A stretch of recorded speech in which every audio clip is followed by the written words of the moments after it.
नमस्कार दोस्तों, आपका भाई फिर से आप सभी का आपके अपने YouTube channel India education centre में आपका बहुत बहुत स्वागत करता है। जैसे कि आपने थंबनेल में देखा है कि आज आपका भाई जो कक्षा 10 जीव विज्ञान का जो चौथा नंबर चैप्टर है जैव प्रक्रम उत्सर्जन का अति लघु उत्तरीय प्रश्नों को फुल ट्रिक के साथ एक्सप्लेन करेगा और एक एक बातों को सीधे आपके दिमाग में बैठेगा। तो इस सेशन को अपने दोस्तों में शेयर कर दे तथा इस सेशन को लाइक कर दे, चैनल को सब्सक्राइब कर दे, जिससे कि जो भी मैं वीडियो बनाऊँ उसका सबसे पहले नोटिफिकेशन आपके पास पहुँचे। तो चलिए हम अपने सेशन के स्टार्ट करते हैं। तो देखिए, सबसे पहला बात, जब आप अंग्रेजी मीडियम का बुक उठाते हैं भारती भवन का, तो उसमें साफ शब्दों में लिखा है कि जो अति लघु उत्तरीय प्रश्न होते हैं, मतलब कि वैसे प्रश्न जिनका उत्तर कितने वर्ड में देंगे कि उसे हम अति लघु उत्तरीय प्रश्न कह सकते हैं या उसके श्रेणी के अंतर्गत रखते हैं। तो जब अंग्रेजी मीडियम का आप भारतीय मीडियम का बुक उठाते हैं तो उसमें साफ शब्दों में लिखा है कि answer the following question in more than कितना वर्ड जी 20 वर्ड्स, मतलब कि निम्नलिखित दिए गए प्रश्नों का उत्तर ज़्यादा से ज़्यादा 20 शब्दों में दे, अर्थात हम इसका उत्तर 1 से 2 लाइन में देंगे, सभी हमारा प्रश्न समाप्त हो जाएगा। तो चलिए, लेकिन मैं आपको ट्रिक से एक वर्ड में बताऊंगा और आप उसे 1 से 2 लाइन में किस प्रकार से लिखेंगे, इसके लिए मेरे साथ पूरे इस सेशन में बने रहिए। तो चलिए हम अपने क्वेश्चन को लेते हैं और उस सबका उत्तर एक वर्ड में जानेंगे और उसे 1 से 2 लाइन में लिख देंगे। तो देखिए, पहला हमारा क्वेश्चन है, कार्बनिक अणुओं के विखंडन से उत्पन्न सबसे प्रमुख उत्सर्जी पदार्थ क्या है। देखिए, कार्बनिक अणु मतलब कि भोजन, ठीक है। भोजन हम जब करते हैं तो उस भोजन का जब पाचन होता है, उस पाचन के बाद जो अपशिष्ट पदार्थ बनता है, उस अपशिष्ट पदार्थ में सबसे बेकार पदार्थ कौन सा है वह, और श्वसन की क्रिया में जब हम गैसों का जो उपयोग करते हैं उसमें आपका सबसे जो बेकार पदार्थ होता है, सबसे खराब पदार्थ होता है, उत्सर्जी पदार्थ होता है, उसका नाम बताएं। मतलब कि फर्स्ट ऑफ ऑल सबको कवर करके एक बात बताना है कि सबसे बेकार पदार्थ है श्वसन क्रिया में और पाचन क्रिया में मिलाकर कौन सा है। तो आप बताइएगा कार्बन डाइऑक्साइड। एक वर्ड में इसका आंसर होगा कार्बन डाइऑक्साइड, ठीक है, यही होगा। अब देखिए, जो दूसरा प्रश्न है उसे देखते हैं। तो देखिए, दूसरा प्रश्न सीधा कहा गया कि एमिनो अम्ल के विखंडन से उत्पन्न उत्सर्जी पदार्थ के नाम लिखे। मतलब कि आपका जो एमिनो अम्ल है अर्थात प्रोटीन का इकाई, उस प्रोटीन के इकाई से सबसे बेकार पदार्थ कौन सा बनता है उसका नाम बता देना है। तो देखिए, इसका एक ट्रिक है, अ से आपका एमिनो अम्ल होता है, अ से अमोनिया, मतलब कि एमिनो अम्ल में आपका अम्ल जो है अ से है, आपका अमोनिया जो है वो भी अ से है। तो इस प्रकार से याद रखिएगा, अ से अम्ल, अ से अमोनिया, ठीक है। अब देखिए, इसका जो एमिनो अम्ल के विखंडन से उत्पन्न उत्सर्जी पदार्थ का नाम क्या है जी, आपका अमोनिया है। यह अमोनिया जो होता है ना, आपका सबसे खतरनाक होता है, यह बात याद रखिएगा।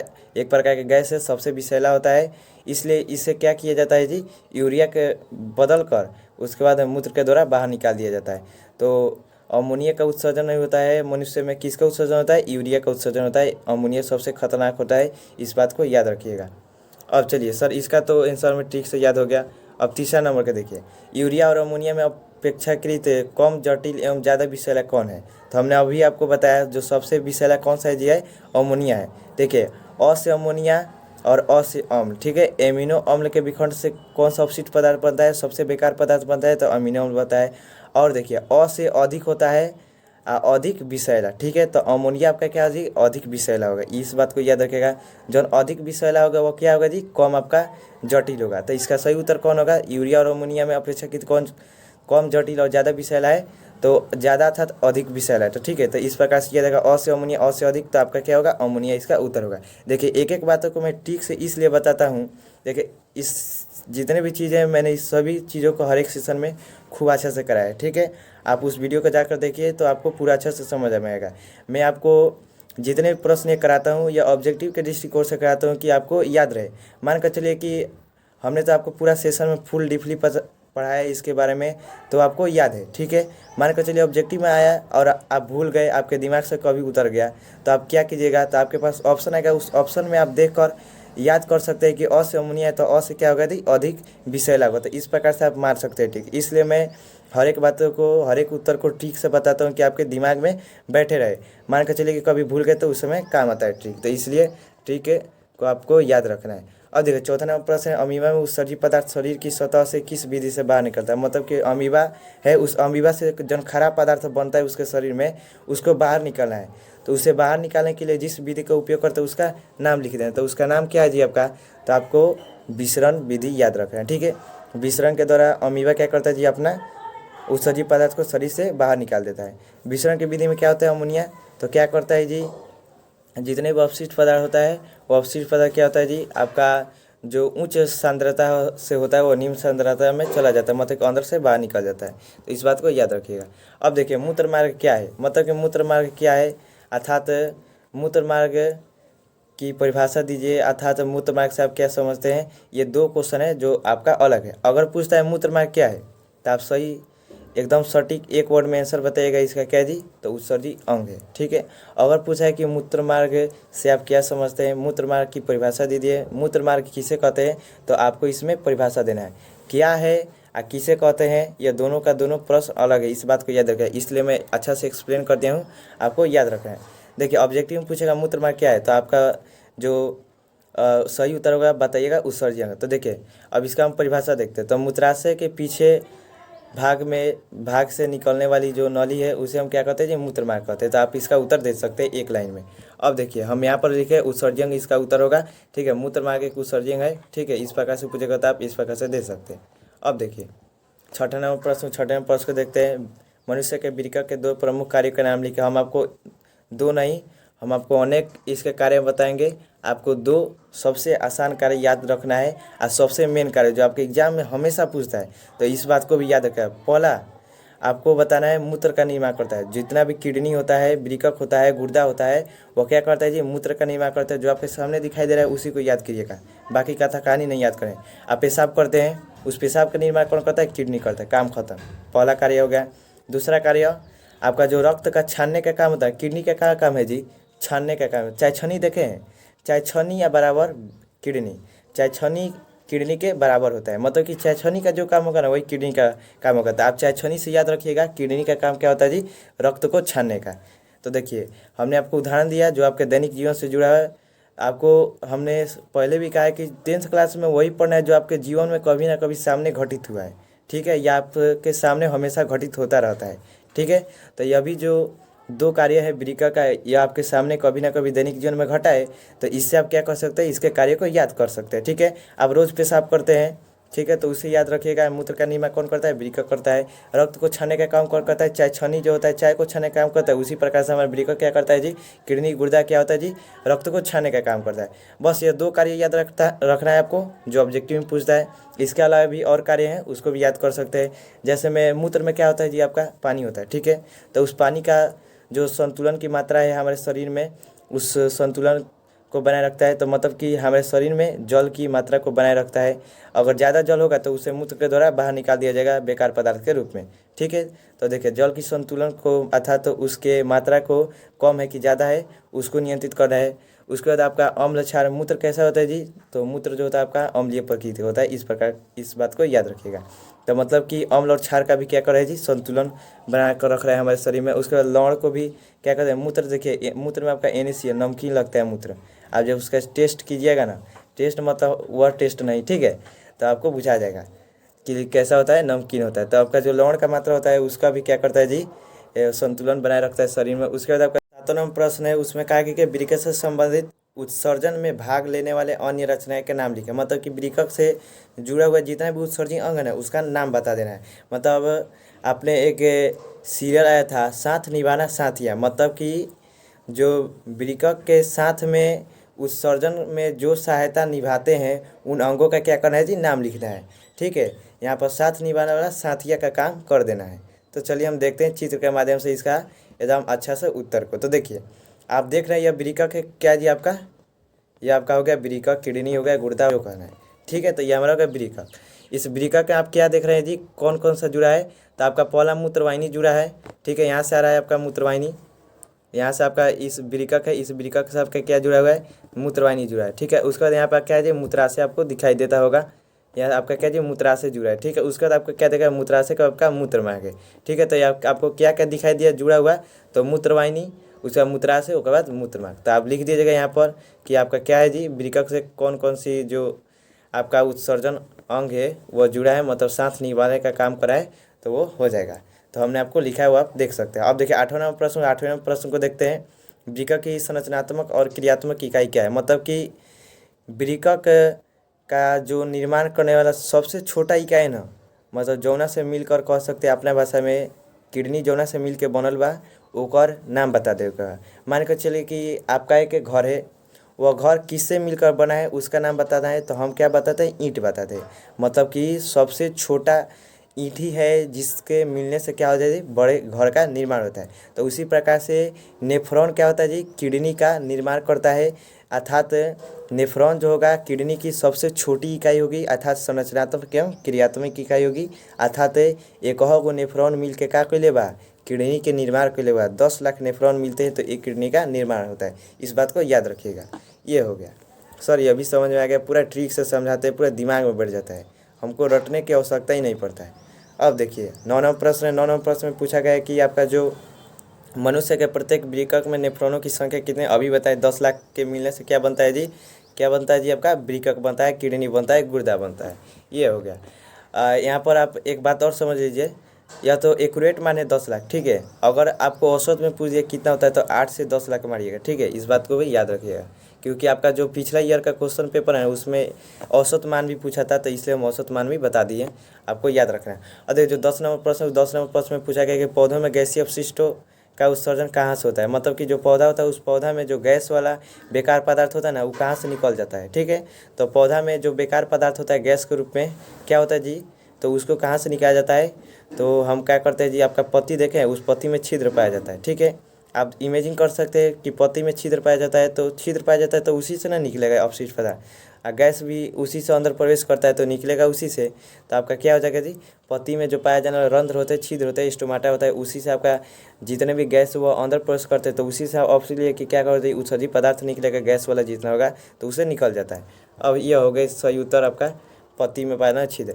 11वां प्रश्न है, जीव के शरीर में उत्पन्न अनावश्यक एवं विषाक्त पदार्थों को शरीर से बाहर निकालने वाली क्रिया को क्या कहते हैं, अर्थात ये क्रिया क्या कहलाती है। तो आपको सही एक वर्ड में याद रखना है, उत्सर्जन कहलाता है, ठीक है। क्रिया क्या कहलाता है, विधि क्या कहलाता है, प्रक्रिया क्या कहलाता है, क्या कहलाता है, उत्सर्जन कहलाता है। एक वर्ड का इसका उत्तर है, आपको याद रखना है। अब देखिए ये आपका जो प्रश्न पूछा गया है, क्या पूछा गया है, परिभाषा पूछा गया है। कितने बच्चे होते हैं, एग्जाम आया, केवल ऑब्जेक्टिव पढ़ते जाते हैं, पढ़ते जाते हैं, और जब एग्जाम हॉल में बैठते हैं तो आता है क्या जी, सब्जेक्टिव के रूप में परिभाषा को पूछ देता है ऑब्जेक्टिव के रूप में, तब पता चलता है कि वहाँ पर ये क्या हो गया, ये क्या हो गया, कुछ नहीं हुआ है। आप याद करके नहीं जाते हैं, आप केवल ऑब्जेक्टिव एक एक लाइन का रट के जाते हैं, आप परिभाषा नहीं रट के जाते हैं, पढ़ कर नहीं जाते हैं, याद करके नहीं जाते हैं, तो आपका यही दशा होगा आपको। इसलिए मैं कहता हूँ, आपको कोई भी चीज़ नहीं बुझाता है समझ कर पढ़िए, समझ कर नहीं बुझाता है ट्रिक से याद कीजिए, ट्रिक से नहीं बुझाता है तो उसको आप बार बार पढ़िए, बार बार पढ़िएगा तो आपको पक्का याद हो जाएगा। यह मेरा अनुभव किया गया सभी चीज़ें है, क्योंकि मुझे भी जो चीज़ याद नहीं होता है तो मैं उसे बार बार देखता हूँ, बार बार उसे रिपीट करता हूँ, तो वो हमें हमेशा के लिए याद हो जाता है। तो ऐसा भी आपको करना है, किसी तरह आपको याद करना है। अब देखिए जो 12वां प्रश्न, उस 12वां प्रश्न को देखते हैं। जंतुओं के शरीर में जल की मात्रा का संतुलन जिस क्रिया से होता है, ये वह क्रिया क्या कहलाती है। एक लाइन का इसका आंसर है, वह क्रिया क्या कहलाती है, तो आपको याद रखना है, परासरण कहलाता है, ठीक है।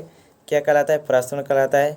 अब देखिए इसका उत्तर देखिएगा तो बुक में आपका गलत लिखा है, इसलिए मैं थोड़ा अच्छा से इसको एक्सप्लेन करता हूँ। देखिए अगर पूछता है कि क्रिया क्या कहलाता है, मतलब वह विधि जो है, मतलब कि काम जो होता है वो काम किस प्रकार से होता है, इस प्रकार से क्वेश्चन पूछा है, ठीक है। मतलब कि जल का संतुलन शरीर में हमारे किस विधि के द्वारा अर्थात किस क्रिया के द्वारा बना रहता है, तो वह परासरण। अगर पूछ दिया क्या कहलाता है, जंतुओं के शरीर में जल संतुलन की मात्रा को बनाए रखना कहलाता है, तो क्या कहलाता है, तो इसका उत्तर होगा जल संतुलन, ठीक है। जंतुओं के शरीर में जल का संतुलन बनाए रखना जल संतुलन कहलाता है। यह जिस क्रिया के द्वारा होता है उसे हम क्या कहते हैं, परासरण कहते हैं। तो इस बात को याद रखिएगा। ये हो गया। 13वां प्रश्न है, मानव मूत्र में जल की प्रतिशत मात्रा सामान्यतः कितनी होती है। देखिए मानव मूत्र में जल की प्रतिशत मात्रा, देखिए ऑप्शन में आपका जो सबसे ज़्यादा दिखाई देगा ना उसी को टिक मार दीजिएगा, ठीक है। अब देखिए जब आप पेशाब करते हैं तो उस पेशाब में सबसे ज़्यादा आपको क्या दिखाई देगा, मूत्र दिखाई देता है। मूत्र में आपको क्या दिखाई देता है, पानी, जल, ठीक है। तो आपको जो दिखाई दे रहा है वही ना आप कीजिएगा। तो आपको ज़्यादा दिखाई दे रहा है जल, तो आप जल पर टिक मार दीजिएगा। सबसे ज़्यादा क्या होता है, मूत्र में जल होता है, जल पर टिक मार दीजिएगा। कितना परसेंट होता है, तो आपको जो सबसे ज़्यादा मान दिखाई देगा उसी को मार दीजिएगा, ठीक है। अगर याद आपके दिमाग पर हो, आपको मान एक्यूरेट याद है, तो आपको जो एक्यूरेट मान है उसको मान है, तो आप याद रखिएगा 96% जो होता है पानी में मूत्र में आपका क्या पाया जाता है, पानी पाया जाता है, जल पाया जाता है, ठीक है। तो आपको 96% याद रखना है और लगभग में कभी कभी पूछ जाता है तो आपको 95% इसका उत्तर याद रखना है। अब देखिए जो 14 नंबर प्रश्न है, बीकर के क्षतिग्रस्त हो जाने पर उसका कार्य जिस अविकसित मशीन से संपादित कराया जाता है वह क्या कहलाता है, परिभाषा है। इसका सही उत्तर क्या होगा, आपका याद रखिएगा कृत्रिम वृक्क, अर्थात जो डायलिसिस मशीन होता है उसी का क्या है जी, इसका नाम है। कृत्रिम वृक्क कह सकते हैं, सिंथेटिक किडनी कह सकते हैं, या डायलिसिस मशीन कह सकते हैं, ठीक है। तो डायलिसिस मशीन का यह परिभाषा है आपका, इसको याद रखना है। इसका परिभाषा हम एक लाइन में बता दे रहे हैं। मानव द्वारा निर्मित वृक्क को क्या कहते हैं जी, डायलिसिस कहते हैं, अर्थात कृत्रिम वृक्क कहते हैं। इस प्रकार से भी आप याद रख सकते हैं। अच्छा, जो 15 नंबर क्वेश्चन है उसमें देखते हैं, पौधों के उत्सर्जी पदार्थ रेजिन तथा गोंद पौधे के किस ऊतक में संचित होते हैं। तो किस ऊतक में संचित रहते हैं, जो ऊतक उसके अंदर पाया जाएगा उसी में संचित होंगे। अब देखिए इसका उत्तर किस प्रकार से याद रखेगा, तो इसका उत्तर याद रखना है कि जाइलम ऊतक होता है, ठीक है। जौ से जाइलम, आज रेजिन में आपका जौ दिखाई दे रहा है, क्या दिखाई दे रहा है रेजिन में आपका, यहाँ पर आपको देखिए ना, रेजिन में आपको क्या दिखाई दे रहा है, जौ दिखाई दे रहा है, आज जाइलम में आपका जौ दिखाई दे रहा है। इस प्रकार से याद रख सकते हैं, क्योंकि ऑप्शन में देता है जाइलम देगा ए, बी देगा फ्लोएम, सी देगा दोनों, डी देगा इनमें से कोई नहीं। तो देखिए जितना बच्चा होता है ना दिमाग लगाने वाला, वो सोचेगा कि खाना खाता है, फ्लोएम क्या करती है, खाना को लेकर जाता है, तो वही क्या करेगा, जितना अपशिष्ट पदार्थ रहेगा तो फ्लोएम में निकाल देगा, क्या नहीं जी। भोजन का काम फ्लोएम के पास है तो फ्लोएम में ना निकालेगा अपशिष्ट पदार्थ, लेकिन नहीं, आपको याद रखना है जाइलम ये अपशिष्ट पदार्थ को क्या करता है जी, संचित करता है। तो इस बात को याद रखना है। ट्रिक भी बताए किस प्रकार से याद करना है, इसको ध्यान में रखना है। 16 नंबर प्रश्न में, पौधों में गैसीय अपशिष्टों का उत्सर्जन रंध्रों के अतिरिक्त अन्य किन छिद्रों से होता है। तो देखिए पौधा में जो गैस होता है वो गैस किन किन छिद्रों के द्वारा प्रवेश करता है, और जो अपशिष्ट पदार्थ होता है वो किन किन छिद्रों से निकलता है, इसको उत्तर याद रखना है। एक ही उत्तर याद रखना है दोनों के लिए। रंध्र, पत्तियों में पाया जाना जो छिद्र होता है रंध्र कहते हैं, स्टोमाटा कहते हैं। उसके द्वारा जो तना में पाए जाते हैं रंध्र, उन्हें हम वात रंध्र कहते हैं, ठीक है। और अंतरकोशिकीय स्थान, तो 3 रंध्र, वात रंध्र, अंतरकोशिकीय स्थान। पत्ती में पाए जाने वाले रंध्र को क्या कहते हैं, छिद्र कहते हैं। पत्ती में पाए जाने वाले रंध्र को क्या कहते हैं, छिद्र अर्थात स्टोमाटा कहते हैं। तने में पाया जाना जो आपका रंध्र होता है, छिद्र होता है, उसे हम क्या कहते हैं, वात रंध्र कहते हैं। और जो कोशिकाओं के बीच स्थान, खाली स्थान बच जाता है 2 या 2 से अधिक कोशिकाओं के बीच, उनके द्वारा भी गैसों का आदान प्रदान होता है, उसे हम क्या कहते हैं, अंतर कोशिकीय स्थान कहते हैं। उससे भी गैसों का आदान प्रदान होता है, अर्थात अपशिष्ट पदार्थ जो गैस के रूप में होते हैं वो भी निकलते हैं। देखिए एक एक बातों को मैं इसलिए अच्छे से एक्सप्लेन करता हूँ, वो समझाता हूँ कि देखिए समझा गया चीज़ और रटा गया चीज़ में बहुत अंतर रहता है। समझ के पढ़िएगा तो लंबे समय के लिए रहेगा, रट कर पढ़िएगा तो घट जाएगा। मतलब कि रटतम क्रिया घटतम विद्या, और रटतम विद्या घटतम बुद्धि का हाल हो जाएगा। इसलिए आपको सभी बातों को समझ कर पढ़ना है। आप यहाँ पर देख सकते हैं हमने लिखा है। अब देखिए जो 17वां क्वेश्चन है उस 17वां क्वेश्चन के देखते हैं, बबूल के पौधे से निकलने वाला गोंद पौधों में होने वाले किस प्रकार की क्रिया के फलस्वरूप उत्पन्न होता है। तो जो बबूल होता है, बबूल एक प्रकार का गाछ है, पौधा है, ठीक है। उसमें जो अपशिष्ट पदार्थ होता है गोंद होता है, इस बात को भी याद रखना है। और वो अपशिष्ट पदार्थ है गोंद है, वह निकलेगा तो क्या कहलाएगा, उत्सर्जन कहलाएगा, क्योंकि अपशिष्ट पदार्थों का निष्कासन उत्सर्जन कहलाता है। तो गोंद है एक प्रकार का उत्सर्जी पदार्थ है, और बबूल आपका पौधा है अर्थात एक जीव है, उससे क्या होता है, अपशिष्ट पदार्थ निकल रहा है तो निकलने की क्रिया क्या करेगी, उत्सर्जन कराएगी। एकदम आसान भाषा में इसको याद रखना है। क्वेश्चन को समझ समझ के याद कीजिए और उसका उत्तर याद रखिए। तो आशा करता हूँ ये जो 17 के 17 आपका अति लघु उत्तर प्रश्न है वो सभी आपके दिमाग में अच्छे से बैठ गया होगा, फुल ट्रिकली फुल एक्सप्लेनेशन के साथ आपको याद हो गया है।